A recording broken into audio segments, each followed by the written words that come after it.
রোজ সকালবেলা একটা চিন্তায় পড়ে যাই, আজ অফিসে কি দেব। রোজ একঘেয়ে টিফিন, সেও খাবে না। 2 চামচ কাঁচা বাদাম ভেজে নিলাম। ওই তেলেই গোটা জিরে, শুকনো লঙ্কা, কাঁচা লঙ্কা, কিছুটা কারি পাতা ফোড়ন দিলাম। কারি পাতা ডাইরেক্ট তেলে ছাড়তেই আমার ভয় করে, এত ফাটে। লম্বা করে কাটা বড় একটা পেঁয়াজ দিয়ে দিলাম।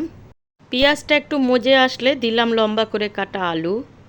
একটু নাড়াচাড়া করে দিয়ে দেবো একটা বড় টমেটো কুচো করে কাটা। দিলাম বাঁধাকপি।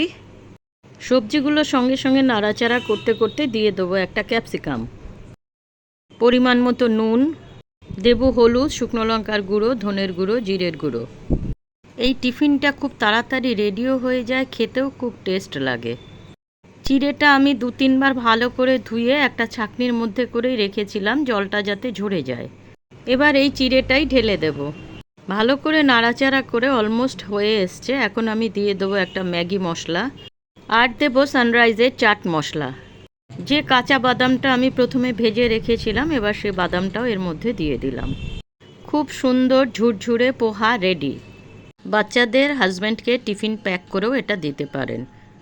খেতেও টেস্টি হয়, সারাদিন পেটও ভরা থাকে।